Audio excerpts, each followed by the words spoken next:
We've got a major update. Elon Musk issues a threat to Congress over the big, beautiful bill. Keeping you informed and engaged, now more than ever. This is Seculo. We want to hear from you. Share and post your comments or call 1-800-684-3110. And now your host, Logan Seculo. Welcome to Seculo. It's a big, beautiful July, Will, and we're kicking off a big celebration here this month. It is the 35th anniversary of the ACLJ, ACLJ 35. And of course, that means we're starting by kicking this off with all your gifts being doubled throughout the month as we launch this drive right now, aclj.org/35. But I also said it is a big, beautiful July because the news this morning is Elon Musk, who has been historically actually quiet over the last few weeks. He had his big falling out with President Trump. They seemed to make amends. Things calmed down. But now Elon has made some pretty stark political statements. You could even say political threats. Again, I'm someone who I like Elon Musk. I think he's done some amazing things for this world, and we should not discount his genius in that sense and some of the brilliant work he's done. But he certainly is not someone who minces words. And he just issued a statement about the big, beautiful bill saying every member of Congress who campaigned on reducing government spending and then immediately voted for the biggest debt increase in history should hang their heads in shame, and they will lose their primary next year if it's the last thing I do on earth. So again, pretty hardcore rhetoric coming from Elon Musk. That's right. He also had another tweet where he said, if this insane spending bill passes, the America Party will be formed the next day. Our country needs an alternative to the Democrat-Republican Uni Party so that the people can actually have a voice. That is, as we are live watching the Senate having their full vote after an overnight session of the vote-a-rama, we can get into all that, is now passing the full vote on Big Beautiful Bill. Where are we? Because I think I've seen how many times J.D. Vance is coming in. He's going to break the tie. Like, all these things are happening, but it feels like we haven't really made a forward thing, but it looks like it's going to pass. That's right. So the House passed their version, which is where spending bills start. Then it goes over to the Senate, and the Senate has more strict rules, but also has more lenient rules because they don't have to get to the 60-vote threshold for budget reconciliation. But they put their version, which makes changes to the House version, and then they have the vote-a-rama, which started yesterday, and they voted for about 24 hours, right, where they are making amendments to the bill. And then after that, which they've closed this off, they are now voting on the final bill, the final passage of this. Then it would have to get kicked back to the House if there were any changes for the House to accept, which there are some changes. Probably minor in the grand scheme of things. But then if the House passes the Senate version, it goes to the president for his signature. And there are very specific limits on what can be done through the budget reconciliation process. And I think we should talk about that in the next segment, because I think that's where some people that are in many ways rightfully upset about spending in this country. And fiscal conservatism sometimes seems really dead. But why this was the only option that President Trump had to get some of his priorities he campaigned on forward to the American people. I think we had to break all of that down. Look, a lot of us, including Will and myself, you're right. You look at a big spending bill and you cringe a little and you go, okay, is this really what we should be doing? Is that really what you voted for? I want to hear from you. Do you just trust in President Trump that what he's doing is what needs to get done? Or do you maybe lean on Elon Musk and go, well, actually, I more agree with that. I voted for Elon Musk. I voted for that group of independent, interesting thinkers. I want to hear from you at 1-800-684-3110. And as I mentioned, we are kicking off this month of July celebrating 35 years of the ACLJ. And I've been at this since I was 4 years old with my family doing this. And of course, even long before that, we were working in this category. But the ACLJ itself, 35 years of justice. And we have some big ACLJ news coming up. During the breaks, if you're watching on social media, sometimes you're going to see some promos for 35. You're also going to see some lookbacks as we look at the history and the incredible work that the ACLJ has done over the years. And if you've had some of that work, I'd love to hear from you. If you've been a part of the ACLJ family for a long time, give me a call at 1-800-684-3110. But all donations are doubled right now. You can scan that QR code or go to aclj.org/35. We'll be right back. This morning, the Trump-Elon Musk feud is back on. He posted this earlier, saying every member of Congress who campaigned on reducing government spending and then immediately voted for the biggest debt increase in history should hang their head in shame, and they will lose their primary next year if it is the last thing I do on this earth. He says if it passes, he will form a new political party called the America Party. He says the America Party will be formed the next day. Our country needs an alternative to the Democrat-Republican uniparty so that the people actually have a voice. That's how you get communism. You get a third party in there, you divide the conservative vote, you will end up with the communist party in there, just like you're seeing with this Mamdani guy in New York City. That is where the Democrat Party is going, and that's what you will end up with. So don't think that Elon Musk is trying to do what's right by America. By starting a third party, it will be bad. You know, he's upset that he's losing his EV mandate, and he's very upset about things, but, you know, he could lose a lot more than that. I can tell you right now. Hey, Elon can lose a lot more than that. We might have to put Doge on Elon. You know what Doge is? Doge is the monster that might have to go back and eat Elon. Wouldn't that be terrible? He gets a lot of subsidies, Peter. But Elon's very upset that the EV mandate is going to be terminated. And you know what? When you look at it, not everybody wants an electric car. I don't want an electric car. I want to have maybe gasoline, maybe electric, maybe a hybrid, maybe someday a hydrogen. If you have a hydrogen car, it has one problem. It blows up, you know? Republicans are trying to get this bill approved before their self-imposed July 4th deadline. Once the bill comes out of the Senate, it needs to be approved as is by the House. If they make any changes, it will have to go back to the Senate again.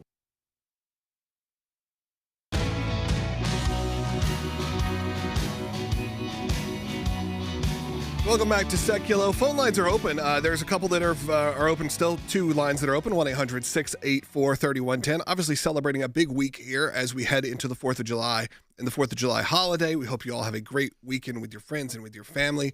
But that doesn't stop the ACLJ from continuing moving. And like I said, we are kicking off today, and even more so, I'm sure, next week and for the weeks ahead.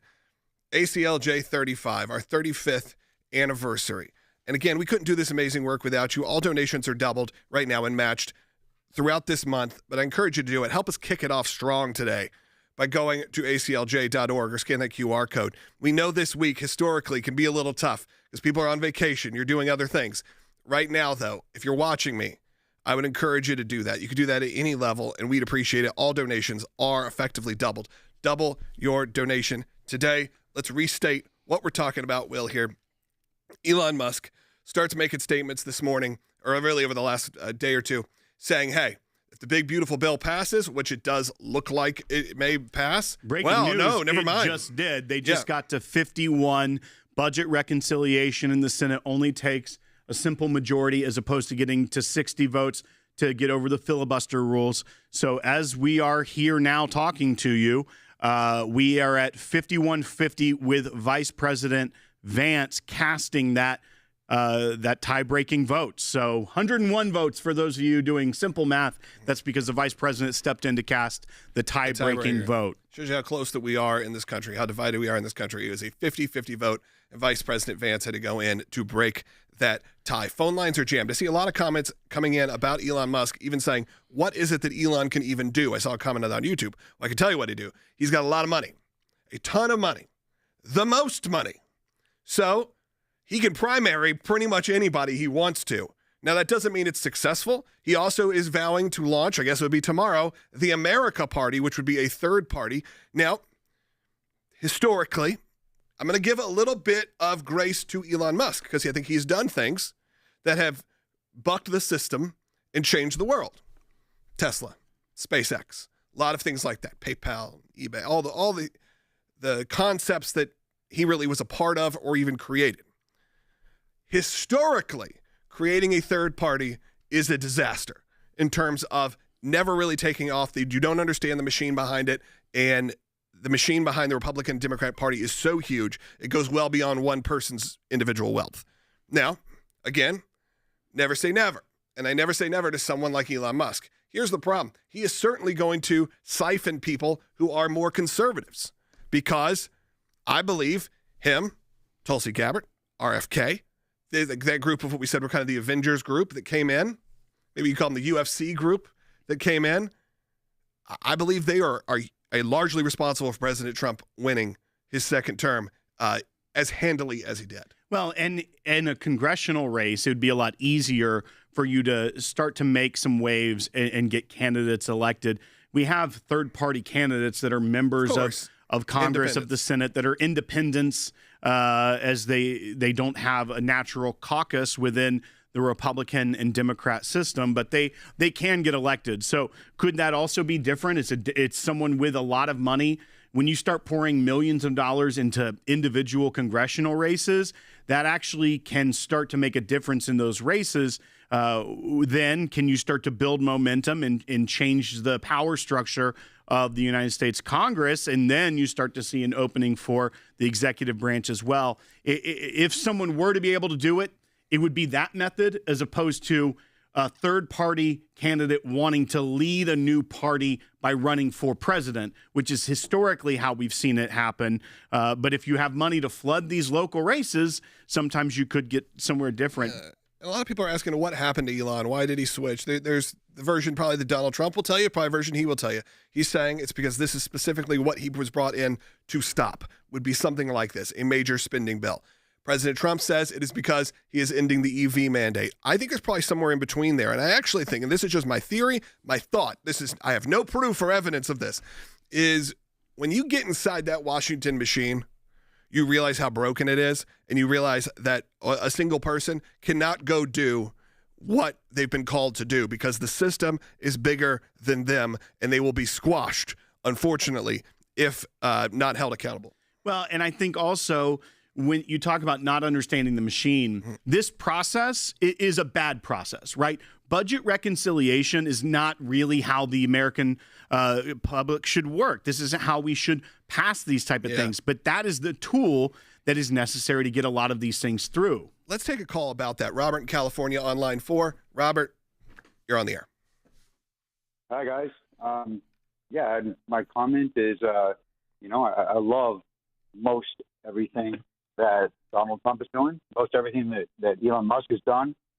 I just don't understand why, after all of this budget cutting, fraud finding, elimination of waste, they still can't pass a balanced budget. So I might not agree with Elon Musk creating such a division, but I see his point. And that's why what are we we were not saying, getting a balanced budget? Robert, exactly. And that's what Will was just about to break down, which is why this process has to happen, even as distasteful as it can be at times. That's right. And the short answer, Robert, why can't we get a balanced budget? Because Congress is addicted to spending.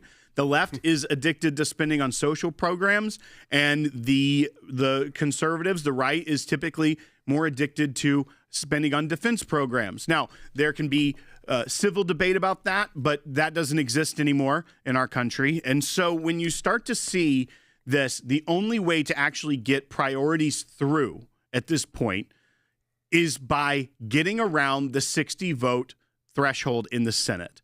Because if you had 60 senators of your party, you could pass a true balanced budget with your priorities, cutting things that you really want to get rid of and lay that on the table. But we don't have that. So what is budget reconciliation? This is a process where the House and Senate can work together, and this is very limited in what it can do, but it can have big impact.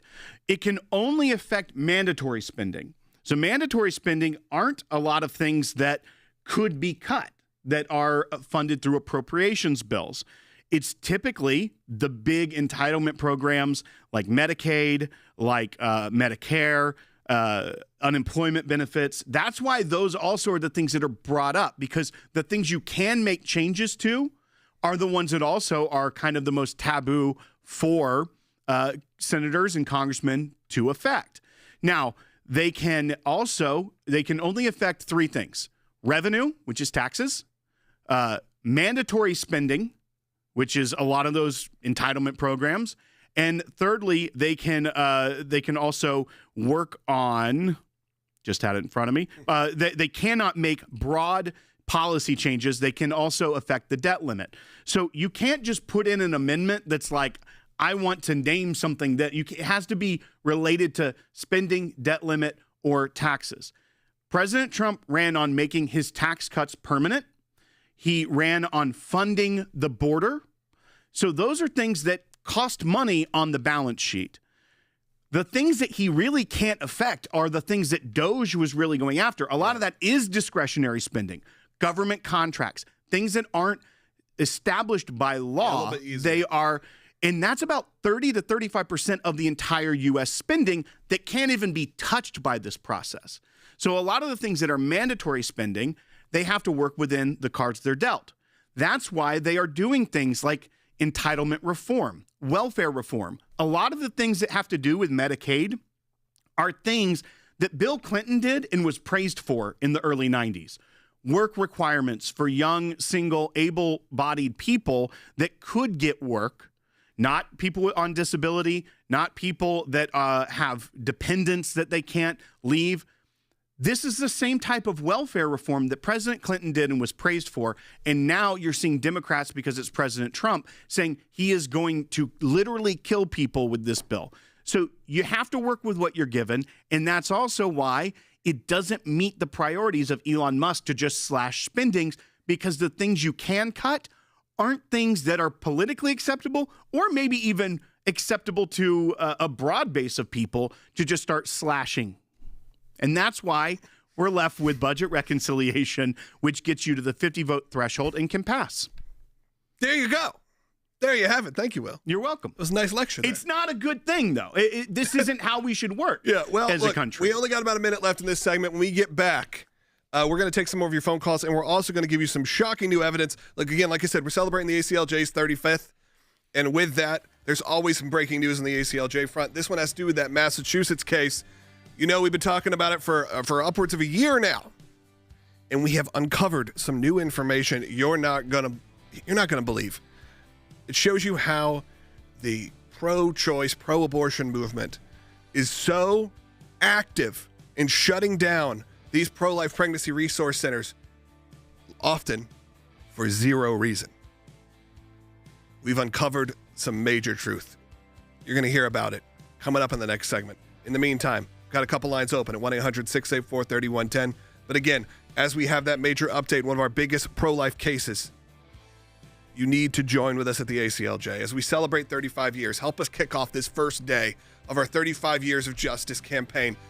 Do it today. Have your donation doubled. Let's kick this off strong heading in to the 4th of July weekend. The turning point for religious liberty in this country was clearly the Mergens case involving Bible Club, because it set a different tone. It said no longer will expressions of faith be removed from the public school as if they were somehow subversive or against each other. And that changed the way people thought about religious practice and religious faith, not just in schools, but then across the board. We wanted to have the Bible study meet in the school, and we thought it'd be no problem to start. But it turned into a problem when the principal said, no, you can't have it. They may not meet under the present ruling of the Court of Appeals for the Fifth Circuit if that speech involves some sort of religious thought. Bridget Mergens stood before the school board and asked that she be allowed to have a prayer club and a Bible club meet on her public high school campus. And they were denied that right, even with the equal access case. In 1989, when they made the request to the Supreme Court of the United States, and the Supreme Court said, yes, we're going to hear the Mergens case. There was like a sealed door, which was keeping any practice of, any expression of religious thought out of the schools. There's one ruling after another we can cite, one case after another. On June 4th, 1990, the United States Supreme Court issued a landmark decision. 8 of the 9 Supreme Court justices ruled in favor of Mergens. And everybody said, when we went and did that prayer and Bible club case, there was no way. That's what the world said, that you'd have prayer and Bible studies back in a public school. No way. And then the decision came out. And it wasn't just a little victory, it was 8 justices out of 9. What does that say? God answers the prayer of his people. For 35 years, we've fought for life, religious liberty, and justice, both here and across the globe. You can help secure the next 35. Support our critical work at aclj.org.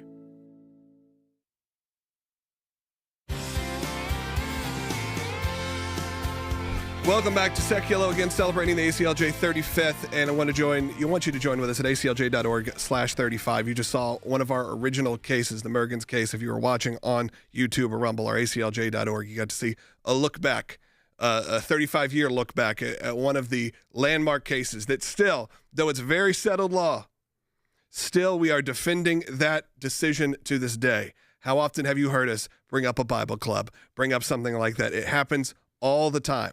You have to keep people informed. You have to educate the educators into what the law truly states. And that law states that because of the ACLJ. We have some phone lines open for you. I'd love to hear from you at 1-800-684-3110. We are going to continue the discussion in just a little bit about Elon Musk and what's going on with the Republican Party and his threats that he's making, and whether you agree with it or disagree with it. We also are going to tell you that it just passed. The big, beautiful bill. Breaking news over the last few minutes, Will. It is done. It is passed. J.D. Vance cast the 51st vote, and now we go to the next step. Now it's up to Mike Johnson to pass it as is in the House, or you have to do this all over again. Yeah, and will Mike Johnson likely do that? He will have some defectors, and once again, razor-thin margins in the House as well. I have a feeling he probably gets it across the finish line. President Trump set this deadline of July 4th. So as long as he gets it, and a lot of you know what is nice about a July 4th deadline for Congress? They just want to go on vacation. So when you put them up against these recess deadlines where they are planning to be gone for a month, then they start to be like, okay, I don't want to have to be here longer. Because if they don't vote for it, they have to stay. And what do members of Congress really care about at the end of the day? They love a good recess. Yeah, all right. Love it. We're going to keep going with that, but I did want to tell you this update. I teased you with it in the last segment, but man, is it a big one. This is from Massachusetts. You may remember we have been running our Choice Begins Here campaign, a counter campaign against a street-wide, social media-wide campaign from the state of Massachusetts, the Commonwealth of Massachusetts, where they were trying to shut down pro-life pregnancy resource centers, calling them anti-abortion centers. You may have seen those ads. We've shown you those billboards over and over and over again. I saw them firsthand. That's how we became aware of them. As I was in Massachusetts, walking around, I noticed these signs. And I thought, man, I can't even believe the people of Massachusetts would be happy about this. And we find out a lot of them are not happy about this. And they've been very excited about our counter campaign. But also, we took it to court. Said, I don't think the state can do this. And that's still ongoing. But more information has come to light about how this campaign even started. Because if you went to the website, you would very much feel that the state of Massachusetts was being overrun by people going and being injured or killed or had some sort of medical problems going from pro-life pregnancy resource centers, which again provides ultrasounds, often provides formula and food, clothing. These are a lot of times church run or independently run, but volunteer run. These are the sweetest people you'll ever meet. Of course, they don't provide abortions. And that is, the worst travesty that could come to this industry. But now we find out, well, because we've demanded transparency, because we have done some discovery, we find out that even the origins of this campaign really have nothing to do with any medical issues that ever came down. In fact, it is bigger than that. And that is, this was the whole point the whole time, to just take down these organizations. That's right. And as you even said, when you saw these, you thought it was just run by like Planned Parenthood or something. Yeah. Then you noticed the .gov. And that's actually what triggered the ACLJ to get involved. And we represent Your Options Medical, which is a pregnancy resource center. We're suing the state for constitutional violations. And our first lawsuit didn't have a lot of this new information in it, because we simultaneously, while we were suing in court, also filed state freedom of information requests to try and see what the coordination was between the state, the Commonwealth, and an abortion activist group. And what we found out was extremely shocking. And during our motion to dismiss hearing, when the state was trying to get it thrown out, we were like, we just got this a day or so ago. And the judge was like, I want an amended complaint with that information so I can see it. Yeah, so at we that time, survived we the weren't first. allowed to reveal what all was in there. Right. So now our amended complaint is filed, and here's what we found out. This was a coordinated effort to smear these pregnancy resource centers. They began well before the campaign and before there were even complaints against these resource centers. But the state of Massachusetts, working with REN, which is Reproductive Equity Now, a Planned Parenthood type activist group, and what they did was they started working on messaging, working on this campaign. Then, here we go. They had REN file complaints against pregnancy resource centers to trigger it. You have to understand this. This is what you got to get your head wrapped around and understand why this is so important that we're fighting this. Here's what we know, and I have a bunch of information in front of me. So I'm just going to read you this part. In response to our demand for transparency, Massachusetts disclosed that between 2022 and 2024, and remember 2024 is when I was there, when I saw this campaign on the streets, they received only 2 complaints against all pregnancy resource centers. But both, as Will just said, were they filed by patients? No. They were filed by Reproductive Equity Now. Not concerned citizens, not patients, but by the activists who helped launch the campaign and coordinated and helped fund the campaign with the state. This stinks of corruption. This stinks of people going out specifically against pro-lifers, and even their own citizens clearly don't agree with this. This is a government problem.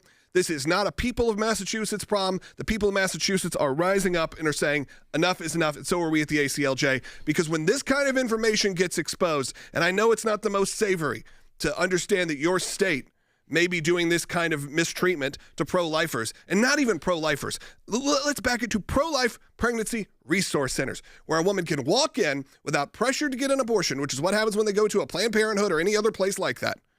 They just want to know if their baby is okay. They just want to get an ultrasound. They just want to know their options, and they want to get help. Maybe they need help with adoption. Maybe they need help for the father who needs some parental advice.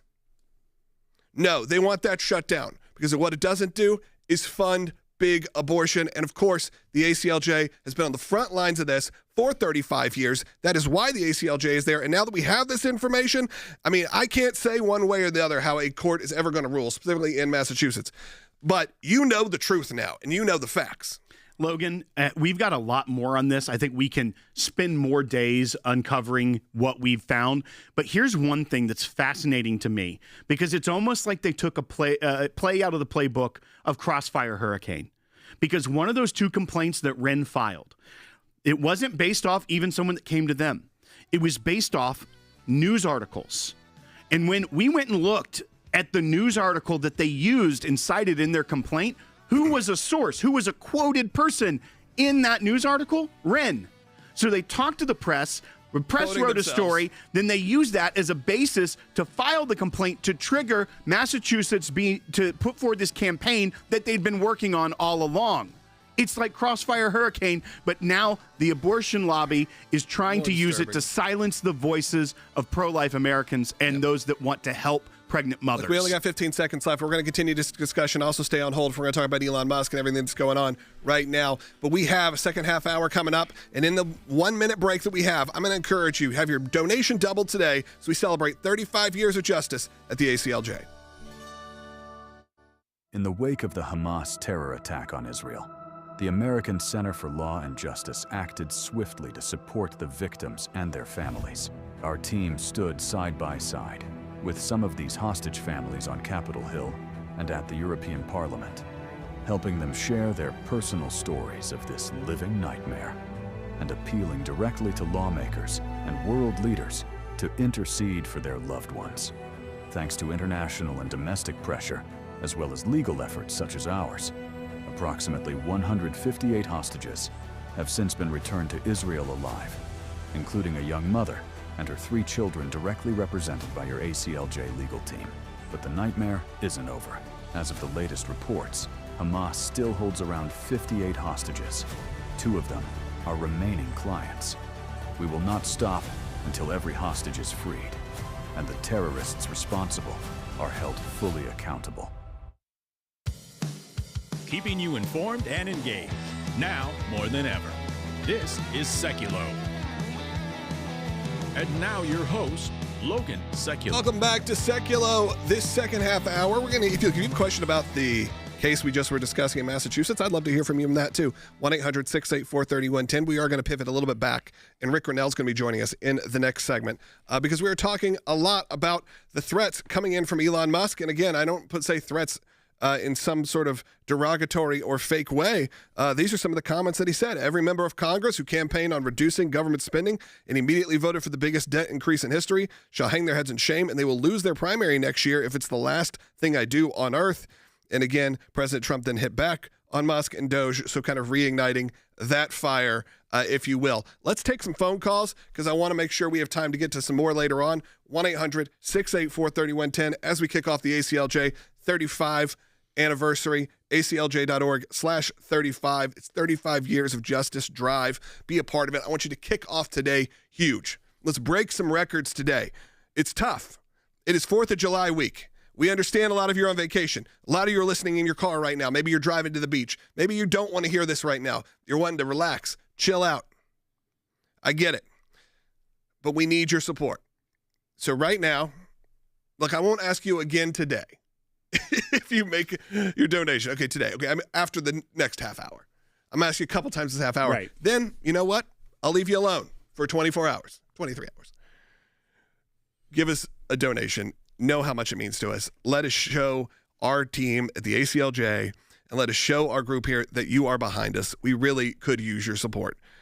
So with that, I want to go to the phones. Let's talk about Musk. Let's talk about Trump.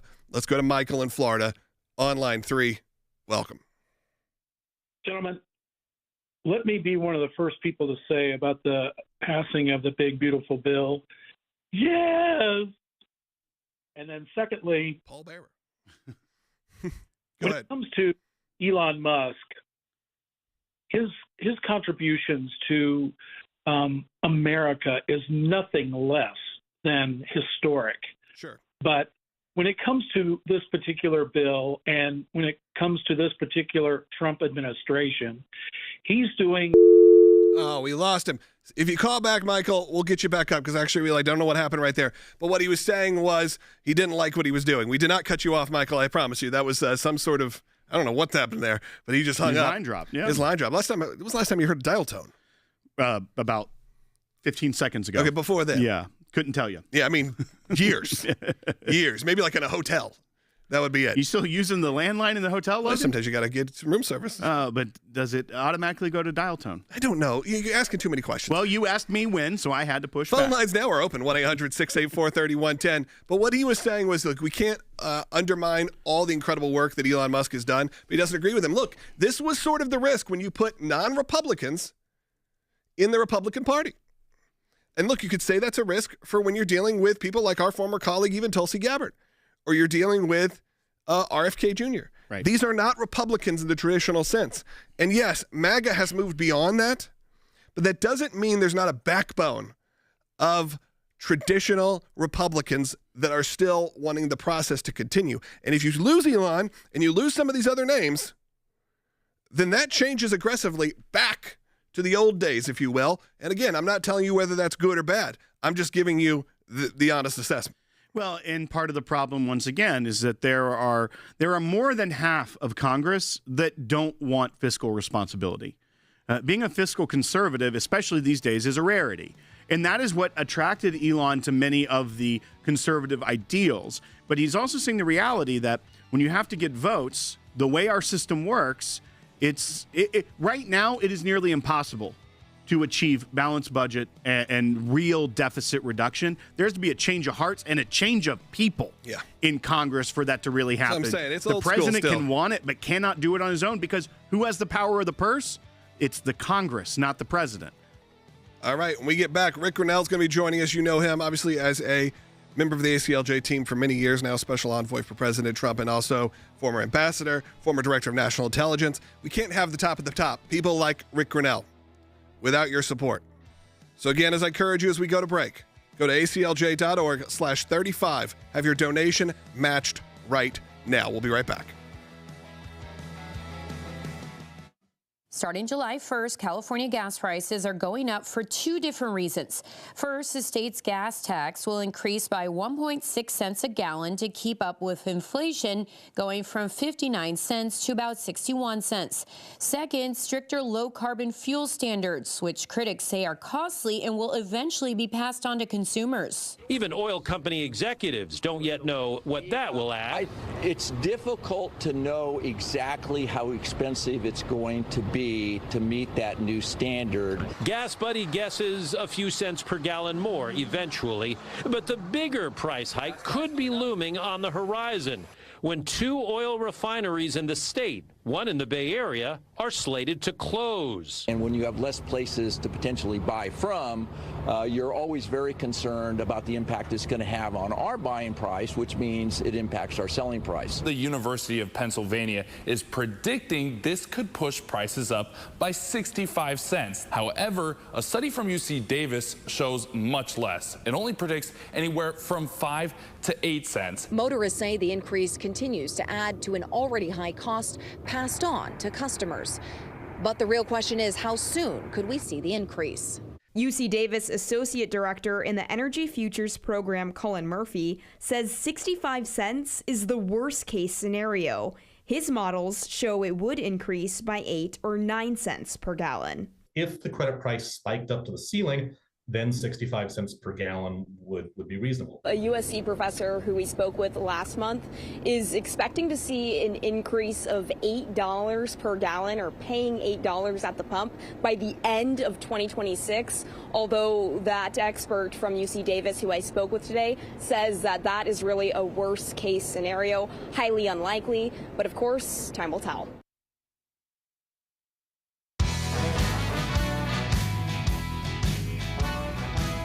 Welcome back to Secular. Rick Grenell's joining us live now as we kick off again the ACLJ's 35th anniversary. And again, we couldn't have incredible people like Rick Grenell as part of our team and on this broadcast without your support. So obviously we encourage you, make your donation today and your gift will be doubled. This obviously, Rick, you're clearly not in the beautiful state of California right now, but we're talking a little bit about that as California has introduced what will be a new tax hike, a new gas hike. Of course, if you've ever been to Southern California, sometimes the gas prices there don't necessarily reflect the rest of the world. I thought they were really affordable in Really California. affordable. I mean, I feel like I've seen $10 gas gallons there my whole life. Right. So what is it going to be now? 40. So, Rick, I want to get your feedback on this. Will, maybe you could set this up, because this is another moment where politics is being played. That's right, Rick. I mean, at the same time that we're seeing the Senate just pass the big, beautiful bill, which extends tax cuts and tax credits to all of America, we're seeing that the governor on this very same day of California, something they have passed is going into effect, which will raise prices on not just every Californian, but probably the Californians that don't need a tax hike the most, those that have to drive to work to afford to live in a very expensive state. What's going on? Well, first of all, let's just make one thing clear. California has the highest gas prices already. We had those yesterday.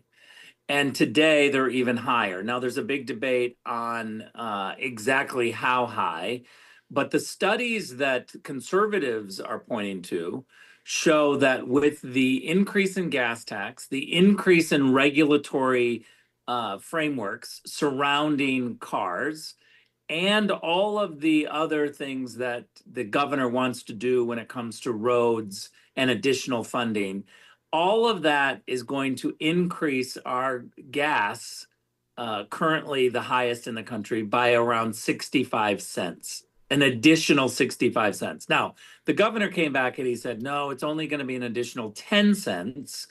And what he's not telling you is that while Donald Trump and the feds are cutting, he's taking advantage of those cuts and then still raising it and pretending like he didn't raise it enough because he's taken advantage of some of the Fed cuts. But make no mistake about it, the radical environmental policies that Gavin Newsom keeps pushing are the strongest in America. They make the auto industry create completely different engines for sale in California because of our crazy environmental laws.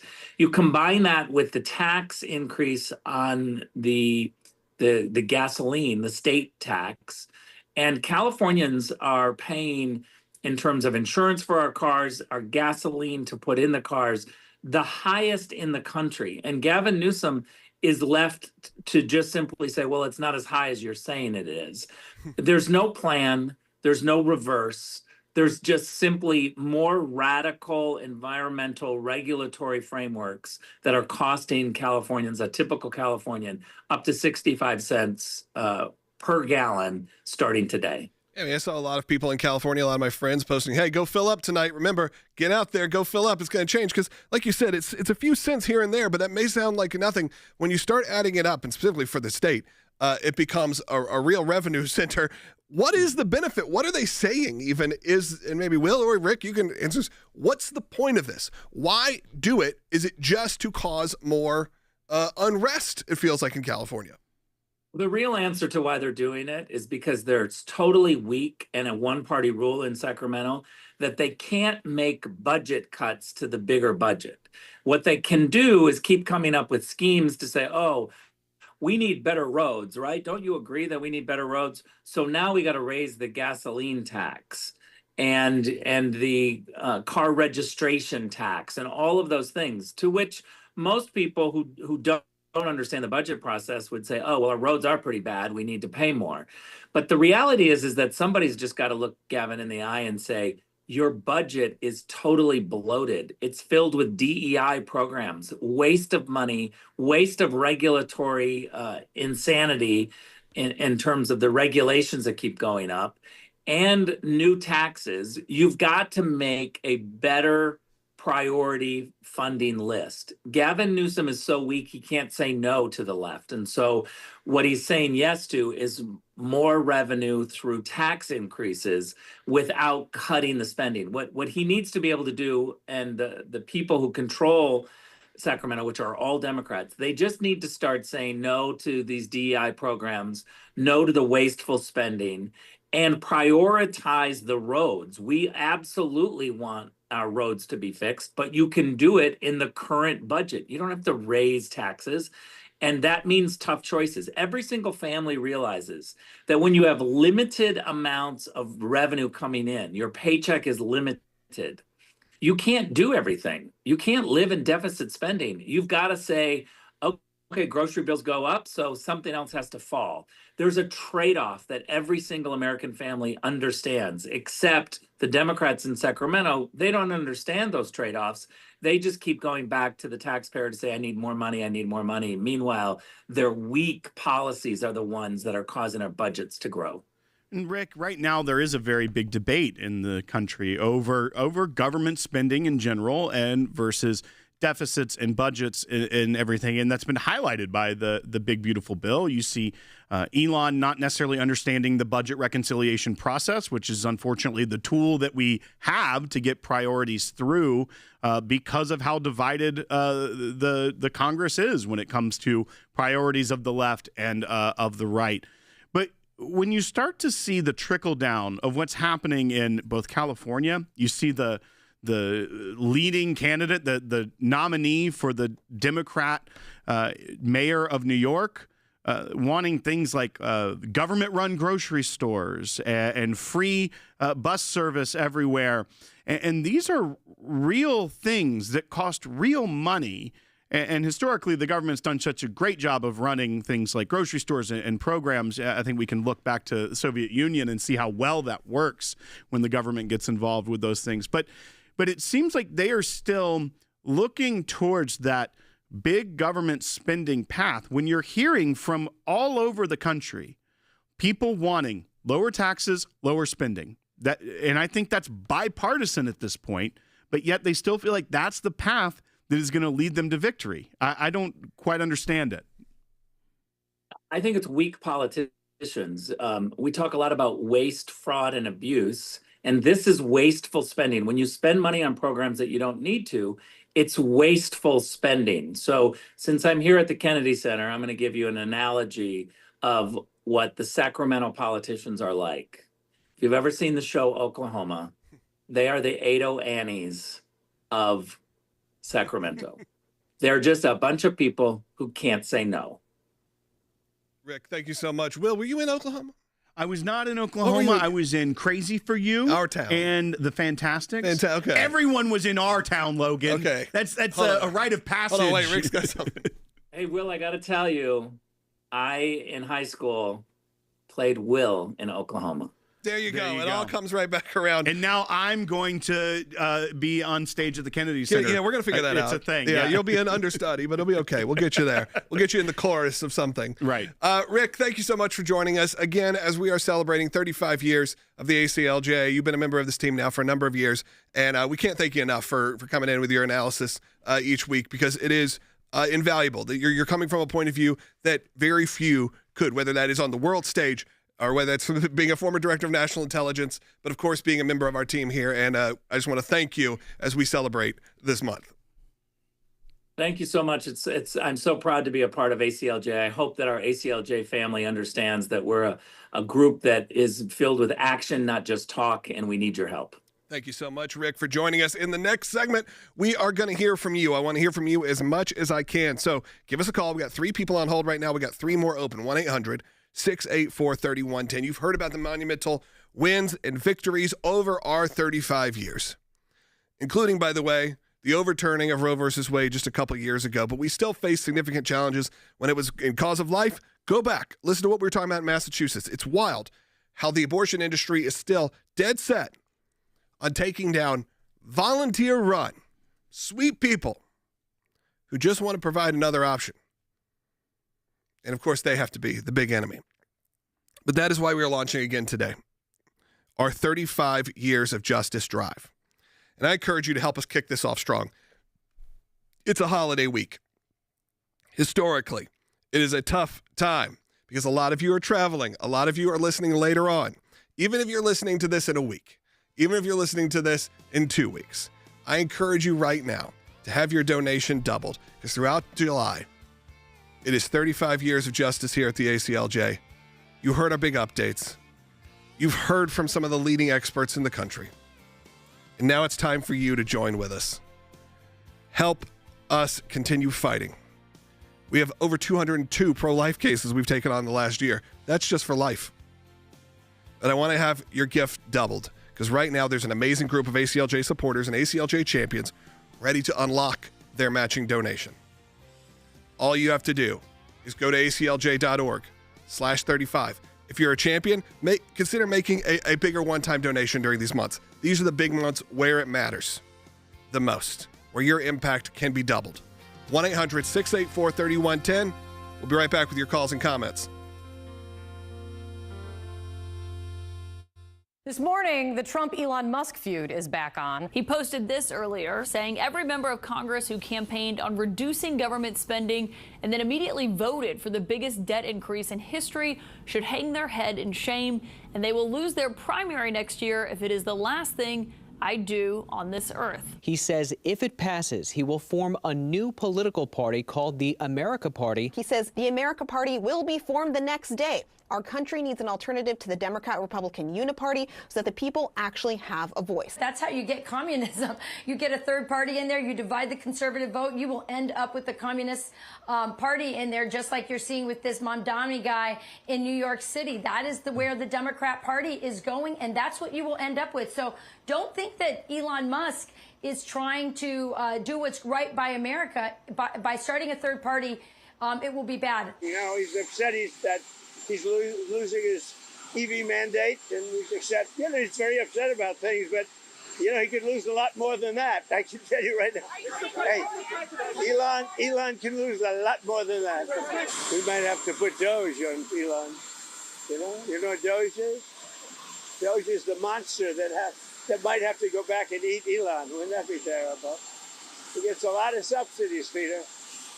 But Elon's very upset that the EV mandate is going to be terminated. And you know what? When you look at it, not everybody wants an electric car. I don't want an electric car. I want to have maybe gasoline, maybe electric, maybe a hybrid, maybe someday a hydrogen. If you have a hydrogen car, it has one problem. It blows up, Republicans are trying to get this bill approved before their self-imposed July 4th deadline. Once the bill comes out of the Senate, it needs to be approved as is by the House. If they make any changes, it will have to go back to the Senate again.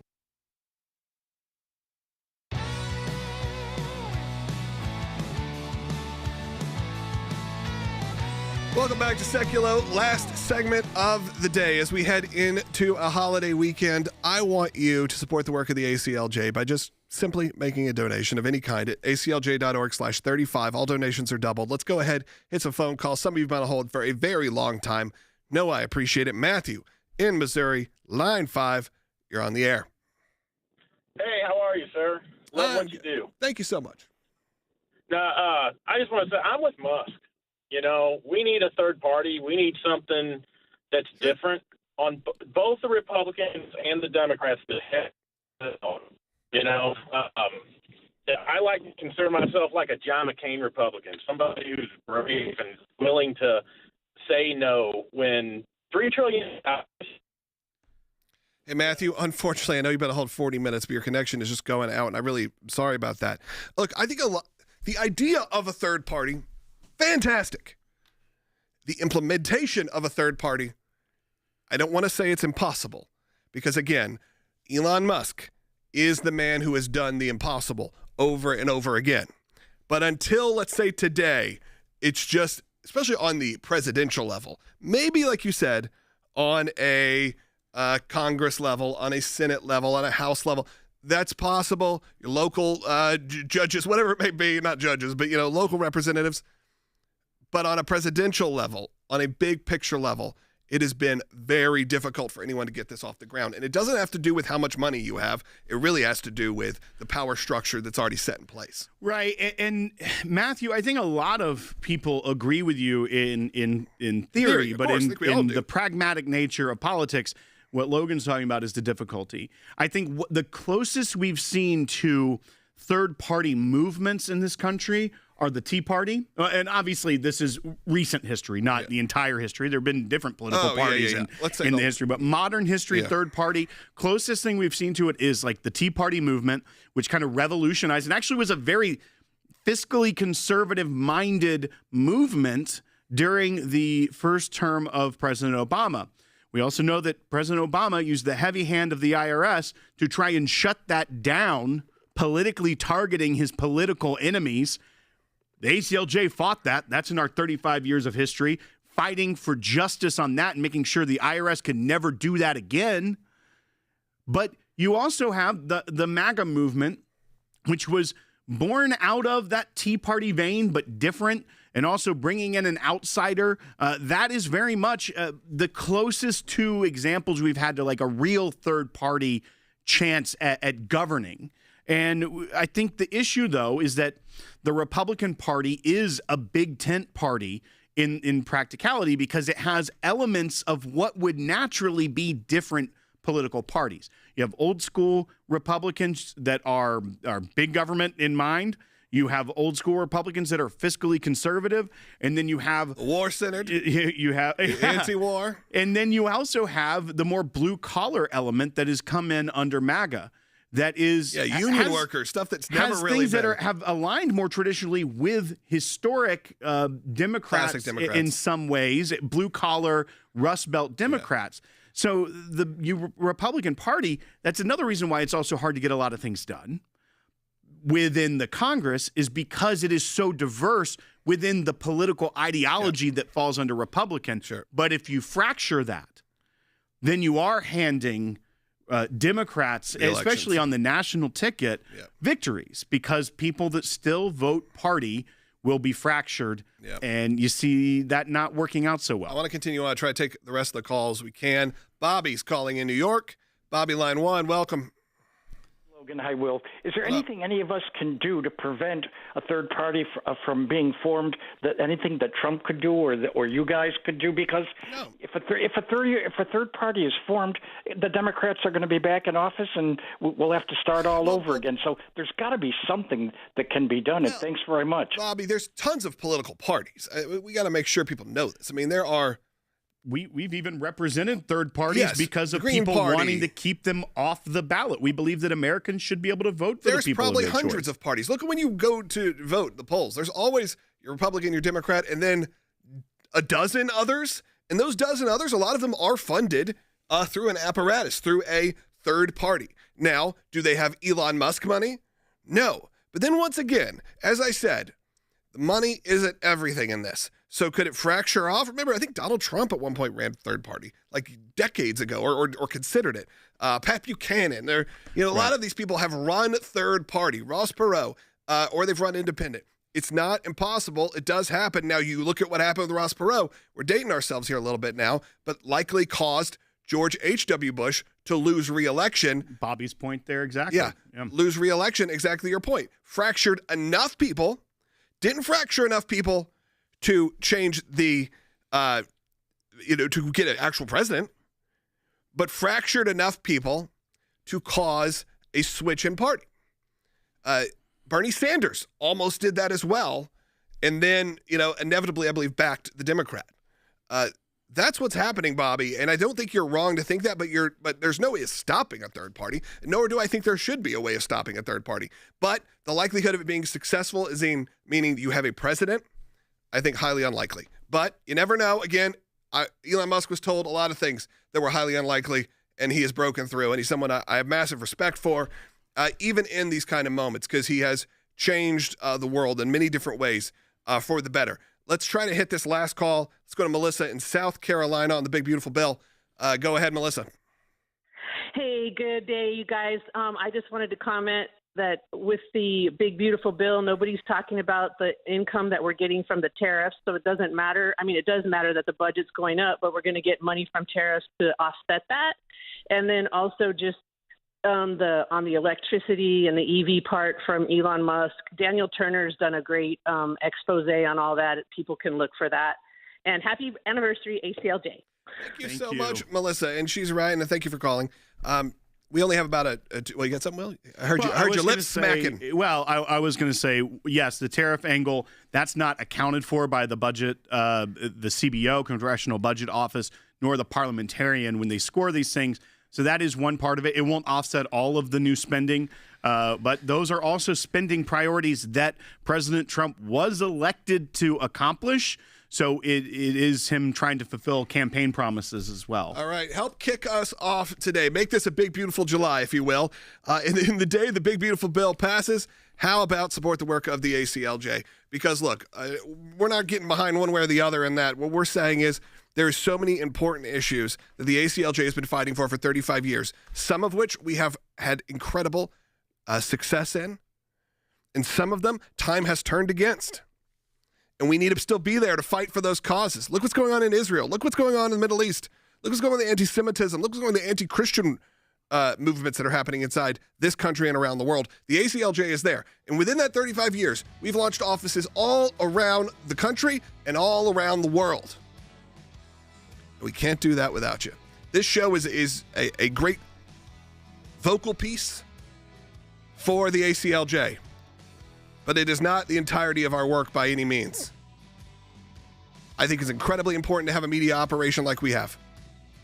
I think it's probably most important because people like you get to hear us each and every day. You get to see us each and every day. You get to interact, put comments in. We take your phone calls live. Who does that anymore? Really, only us. Be a part of it. Have your donation doubled.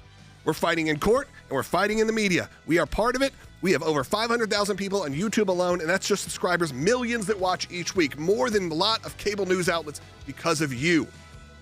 Can't do it without you. Again, give us a big kickoff today and have your donation doubled at aclj.org/35.